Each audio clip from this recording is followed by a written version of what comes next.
Bref, la famille, aujourd'hui, nous sommes précisément en Côte d'Ivoire, surtout à Abidjan. Voici une jeune fille qui va nous expliquer l'histoire des broutages, l'histoire des jeunes gens qui ne veulent plus vraiment travailler, qui ne veulent plus aller à l'école, qui veulent vraiment la vie facile. On va quand même écouter comment sa camarade, vraiment, je sais pas, j'ai mal.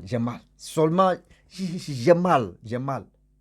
On va quand même écouter parce que vous voyez, ma voix est partie, donc il y a des histoires que je vais faire couler quand même pour que vous puissiez attendre. Voilà, donc on va quand même écouter. Je vais raconter une histoire qui s'est vécue dans mon ancien quartier d'enfance à Koumassi. J'étais à Abidjan, pardon, Côte d'Ivoire, dans la commune d'Abidjan, dans la ville d'Abidjan, la commune de Koumassi. Merci. Dans la ville d'Abidjan, dans la commune de Koumassi, mon quartier d'enfance. Voilà.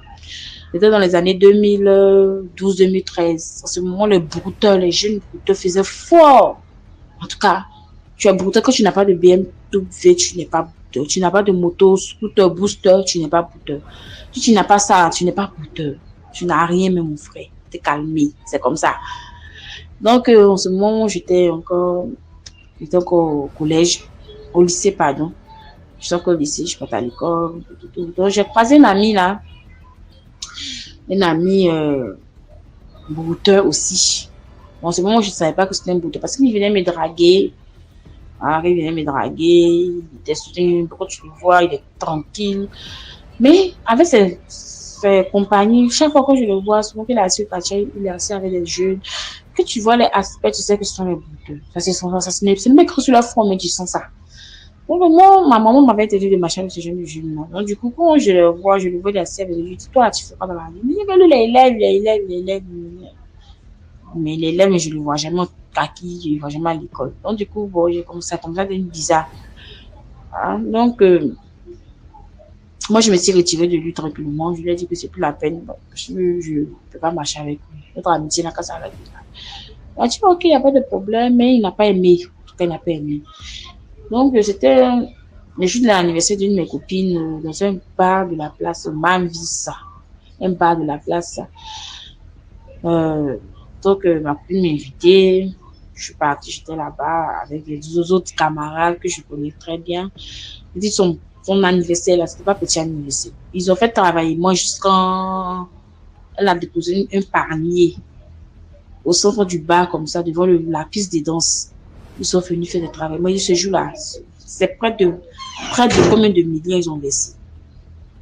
Près de combien de millions ils ont versé ce jour-là? La fille a eu l'argent.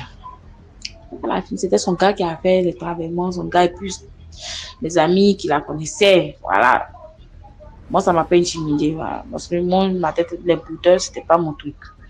Donc, du coup, on a fini l'anniversaire, on est rentré. Un jeune qui était derrière nous avec sa voiture, sa BMW, un brouteur. Voilà. Qui était avec sa BMW. Il a garé, il nous a dit que de monter. Parce que c'était tard, il était 3 heures du matin. Hein. 4 heures, 3 heures par là. Voilà. Il nous a dit de monter. Que marcher comme ça jusqu'au quartier, c'est un peu dangereux de monter. Donc, on n'a pas refusé. Mais c'était pour nos propres sécurités aussi. Donc, nous sommes montés. Donc, il a pris le numéro de ma copine, mes copines, qui étaient assises devant, à côté de lui, au siège avant. Moi, je suis assise au siège arrière, pardon. Donc, ils se sont changés les numéros, tout. Ils ont commencé à se voir tout le temps. Elle partait dans ses rendez-vous, tout le temps, elle est là-bas, elle sort. La fille a commencé à changer de comportement. Elle a commencé à avoir les vrais téléphones, elle partait dans les grands espaces, elle partait dans les grands magasins. En tout cas, les deux étaient devenus goégas. Voilà. Donc, comment ça s'est passé? Un jour, la fille est sortie. Ils sont allés au week-end. Après, elle dit, non, ma chérie, moi je sors, je vais en week-end. Je dis, mais le week-end, tu t'en vas là. Tu sais que tu as pour l'ingénieur, il ne faut pas rester là-bas. Elle dit, non, ça ne va pas rester là. Je dis, ok, ce jour-là, même m'a filé 2 billets de 10 000 là, elle m'a filé 20 000. Elle dit, faut qu'on vienne là, tu vas boire de l'eau. Je dis, merci. Ah, donc elle est partie. Elle est partie, son chéri est venu la chercher, ils sont allés au week-end à Bassam. À Bassam, ils sont allés se promener. Le lundi, je ne vois pas, mais le dimanche, moi-même, je suis allée chez elle à la maison. Je suis allée demander après ça. Moi, je dis, hey, elle n'est pas encore rentrée. Elle n'est pas encore rentrée. Voilà, c'était un moment, c'était les Dula. Voilà, c'était les Malinqués, les Dula. Voilà. Les Dula, elle avait perdu son papa, sa maman qui s'occupait d'elle. Comme elle était l'aînée de la famille, sa maman s'occupait d'elle. Et puis, genre, elle s'occupait de ses petits frères. Voilà. C'était l'aînée de la famille, ma camarade en question. Donc, je suis allée voir à la maison, j'ai demandé, sa maman dit non, qu'elle n'est pas encore rentrée. Qu'il faut l'appeler. Il dit à un moment, je l'appelle, son numéro ne passe pas. Je m'inquiétais. Comment dirais-je, excuse-moi, le lundi, je la vois pas à l'école. Parce que nous étions dans la même école, dans le même lycée. Je la vois pas à l'école. Le mardi, je ne la vois pas. On l'appelle, ça passe pas. Je passais tout le temps à la maison pour voir si elle est là. Je passais tout le temps que libre que j'avais à la maison, là, je passais là-bas pour voir si elle est là. Sa maman aussi s'inquiétait. Sa maman appelait ses parents, ses oncles, là, les côtés de son papa, les frères de son papa. Sa maman les a appelés. Ils disent non, qu'elle n'est pas chez eux, que non. Ils vont commencer à lancer à vie de recherche. On a commencé à lancer à vie de recherche, on a cherché de partout. On a commencé à faire des annonces, on a commencé à faire des papiers collés sur les murs. En tout cas, sa photo était là-dessus. J'ai partagé des trucs même à l'école. Voici, si quelqu'un l'a vu, la personne peut se rappeler les numéros qui sont écrits sur le papier, sur la fiche. Bon, du coup, on n'aurait pas tapé une semaine.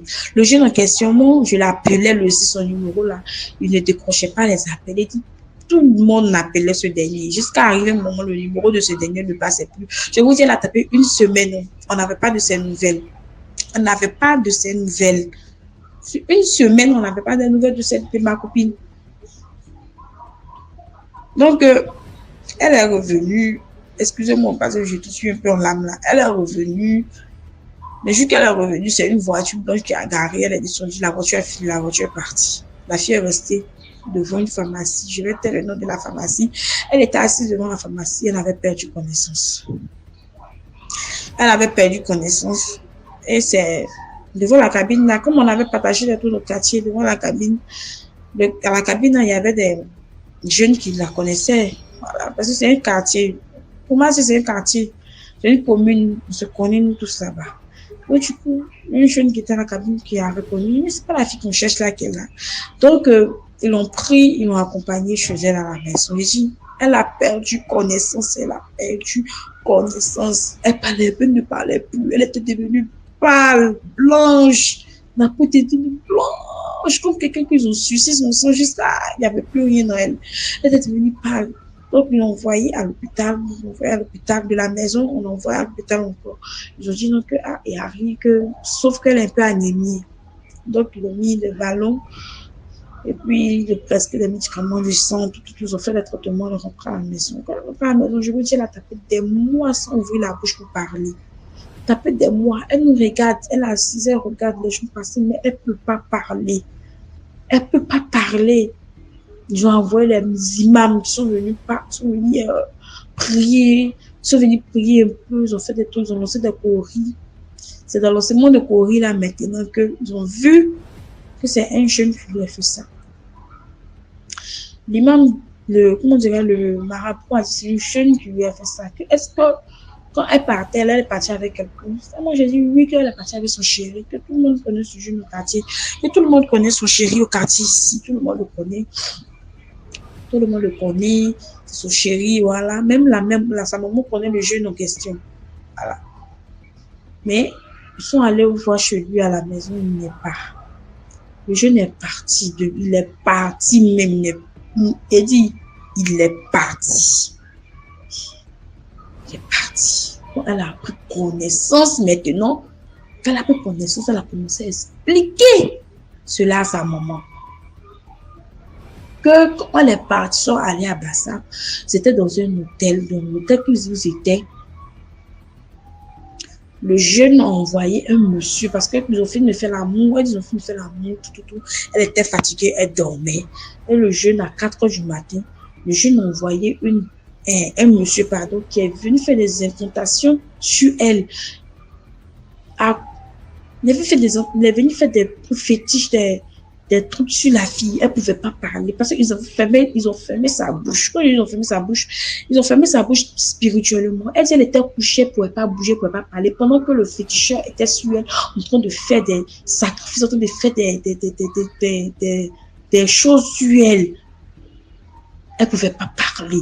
Quand il a fini de faire, il a dit, elle entendait ce qu'il disait. Il a dit à son chéri que la fille en question, elle a un esprit qui est très dur. Que ce que je peux faire pour elle, c'est de retirer tout son sang. Quand c'est le sang, tu veux, on ne peut pas la tuer, mais on va prendre son sang.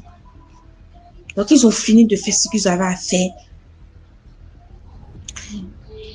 Ils ont fini de faire ce qu'ils avaient à faire. Le jeune en question, il a fui, il est parti. Il est parti. Elle dit, il a fui, il est parti. Il n'a rien laissé comme agent sur la fille, il est parti. Quand il est parti, le marabout, le féticheur aussi, il est parti. Ils ont appelé quelqu'un pour venir la chercher. Elle, c'est la personne qu'ils ont appelé pour venir la chercher. Elle ne connaît pas cette personne. Elle n'a jamais vu la personne. Donc, la personne a pris, la personne a déposé, comment dirais-je, devant la pharmacie et la personne a continué le chemin. De là jusqu'à poser ma camarade est bizarre. Je vous dis que moi-même, j'ai déménagé. Je suis venue à Yopougon. Mais quand je vais au quartier à Koumassi, c'est toujours pareil. Elle est devenue autre chose. Je dis qu'elle est devenue autre chose. On parle d'église à sa maman, que nous, quand on voit un homme de Dieu qui a prié pour elle, sa maman dit qu'elle est purement musulmane, qu'elle ne va jamais accepter qu'un chrétien rentre dans sa maison pour prier sur son enfant. Donc, du coup, la fille est devenue autre chose. Elle se promène comme ça, elle est devenue un peu folle, voilà, dérangée. Elle se promène un peu dans le quartier, les jeunes buteurs, n'importe qui sort avec elle. Elle est devenue le bois sacré de tous les jeunes du quartier. Les gars sortent avec elle comme ils veulent. Ils couchent avec elle comme ils veulent. Ils couchent avec elle comme ils veulent. Je sais que dans les commentaires, je me dis que, ah, mais et toi, sa camarade, tu n'as rien fait pour elle. Mais moi, je dis bien que j'ai essayé. Et quelqu'un qui est cloué à la maison, tu vas l'apprendre comment pour sortir avec elle. Quelqu'un que toute sa maman auprès d'elle, tu vas l'apprendre comment pour sortir avec elle, pour aller elle à l'église pour compris pour elle. Même quand j'ai proposé d'envoyer un homme de Dieu pour qu'il prie pour elle, sa maman a complètement refusé. Sa maman dit, je ne peux jamais accepter qu'un homme de Dieu rentre dans sa maison, un chrétien rentre dans sa maison. Elle va faire les médicaments avec mes marabouts, ça va aller. Donc, du coup, excusez-moi pour ça, mais moi, je n'y peux rien. C'est ce qui s'est passé qu'elle a. Ma copine est devenue autre chose. Puisqu'elle tombe enceinte, on ne connaît pas l'auteur de sa grossesse. Elle tombe enceinte ici, elle tombe enceinte. Maintenant, ma copine elle a 2 enfants de pères différents qu'on ne connaît même pas les pères de ses enfants. Voilà, c'est tout. C'est ce qui s'est passé. Donc, j'aimerais dire à mes copines, à mes soeurs, mes petites soeurs, de rester tranquille. Voilà, l'argent, c'est l'homme qui cherche, c'est Dieu qui donne. Ce dernier lui donnait des millions. Mais il lui donnait de l'argent. Elle était devenue, on était même chez nous de la même. Je ne sais plus qui est qui. Parce qu'on n'avait même pas 5 ans pour se dresser. Moi, dans ma tête, je me disais que mon école ou rien. Mon école ou rien. De temps en temps, là, c'était ça, mon école ou rien. Mais elle disait, oh, je disais qu'elle veut enlever ses parents de la misère. Son papa décidait d'enlever sa maman de la misère, s'occuper de ses petits frères. Au début, ça allait. Quand le jeune lui donnait des millions, de l'argent, elle prenait, payait les trucs de ses petits frères. En tout cas, elle envoyait les cadeaux à la maison. Jusqu'à qu'elle avait décidé de changer de cours, d'adapter dans une autre cour, de chercher une autre maison pour que vivre sa maman, de quitter dans le studio dans lequel ils sont. Mais malheureusement, ça n'a pas été le cas. C'est elle maintenant qui est devenue le fardeau de sa maman. C'est elle maintenant qui est devenue le bébé de sa maman. C'est elle que ses petits frères s'occuperont d'elle maintenant. C'est vraiment triste, mais on n'y peut rien. Mais moi, j'ai pris beaucoup pour elle, voilà. Moi, je suis chrétienne, j'ai pris beaucoup pour elle. Je lui porte dans mes prières pendant des années. Depuis 2014 que je suis quittée dans le quartier, je suis à Yopougon maintenant, je continue de prier pour elle. Et puis, de temps en temps, je pense à elle. Là, quand j'appelle mes copines au quartier, bon, j'essaie de poser avec elle, mais elle ne me reconnaît plus. Vu qu'elle est devenue autre chose, elle ne reconnaît plus personne. Voilà, merci beaucoup. Bref, la famille, nous tous, on a écouté la jeune dame, la jeune fille en question, c'est qui elle a dit. Vous voyez, dans la vie, quand des personnes qui aiment la vie facile, on vous dit toujours qu'on fait des vidéos. La personne qui aime donner, ah tiens ça, tiens ceci, tiens cela, tu ne sais pas la personne en train de préparer quoi au juste. Ce phénomène de broutage, ce phénomène de la vie, ceux qui aiment la vie facile, tombent toujours dans ce palier-là. Tombent toujours dans ces trucs comme ça. Et puis demain, c'est eux qui viennent ou c'est eux qui viennent maintenant nous expliquer. Vous, mais vous avez attendu. Regardez ça là.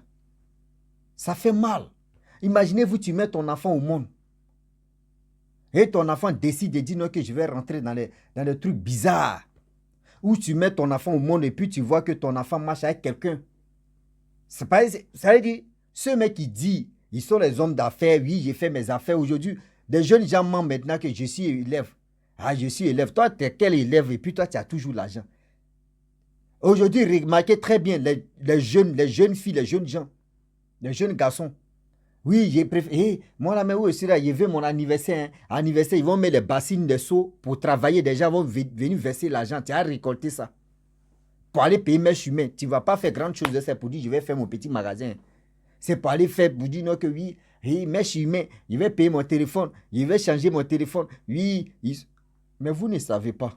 Des gens qui viennent gaspiller eux, leur propre argent. Je peux dire, de leur âme qu'ils ont vendu là. Là, on vous influe. C'est-à-dire, c'est l'influence. On vous fait croire que oui, eux, ils ont l'argent. Quand ils vous font croire que eux, ils ont l'argent, demain, là, ils vont venir te draguer, tu vas accepter. Mais tu ne sais pas que lui, il a déjà placé son plan B, comment t'utiliser, comment prendre ta chance, comment te faire du mal. Réfléchissez très bien quand vous faites les choses. On vous demande toujours d'être vigilant. On vous demande toujours d'être vigilant. Matin, midi, soir, on se lève, on dit, soyez vigilants, soyons vigilants. Voici comment des choses de broutage. Les parents, vous qui avez des jeunes filles, vous qui avez des enfants, vous qui avez vos petites filles, conseillez-les, parlez beaucoup. Parce qu'aujourd'hui, les jeunes gens sont déterminés. Avant, c'était les vieillards qui faisaient ces choses-là, ces pratiques-là. Maintenant, les jeunes même, ils ont porté chapeau. C'est comme la sorcellerie d'aujourd'hui. La sorcellerie d'aujourd'hui, les jeunes, les enfants qui sont dedans, mais ils sont trop puissants même que les vieillards. Les vieillards sont fatigués. Ils ne peuvent plus trop s'envoler. Ils ont trop mangé, mais ils sont fatigués. C'est les jeunes gens qui veulent vraiment des grades maintenant, qui sont... Ils sont les vrais sanguinaires. Ils sont les vrais sanguinaires. C'est-à-dire, c'est sans pitié. C'est la même chose comme des jeunes gens qui aiment la vie facile. Ceux qui aiment l'argent. Il y a des gens qui disent 1 million par jour. 200 000, même 50 000 par jour, c'est trop.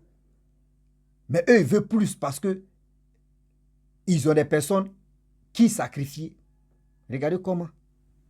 Regardez l'histoire de cette jeune fille-là. Pour sa camarade, pour elle-même. Regardez comment elle a expliqué. Quand j'ai écouté, j'ai eu mal, sérieux. J'ai eu mal. L'histoire s'est passée en Côte d'Ivoire. Regardez comment aujourd'hui, là, tu vois un jeune là-bas, il a voiture. Et mais lui là, en quel moment toi tu as eu l'argent et puis tu as payé voiture? En quel moment tu as travaillé, tu as eu l'argent pour payer voiture? Parce que maintenant c'est le travail. Tu as dit, hey, ici un homme d'affaires. C'est quelle affaire? Ça avant, ça marchait où on disait, oui, broutage.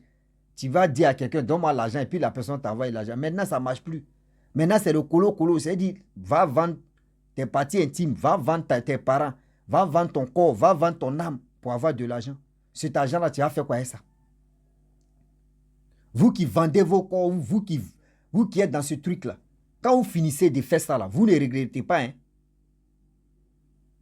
Vous ne regrettez pas un jour pour dire, ouais, oui, je regrette. Non. Même quand une personne regrette, si toi, tu as écouté son histoire, là, mon frère, si tu avais c'est-à-dire, si tu avais l'idée, si tu avais l'esprit de dire non, que oui, moi, je vais aller, franchement, là-bas, j'ai écouté l'histoire de telle personne.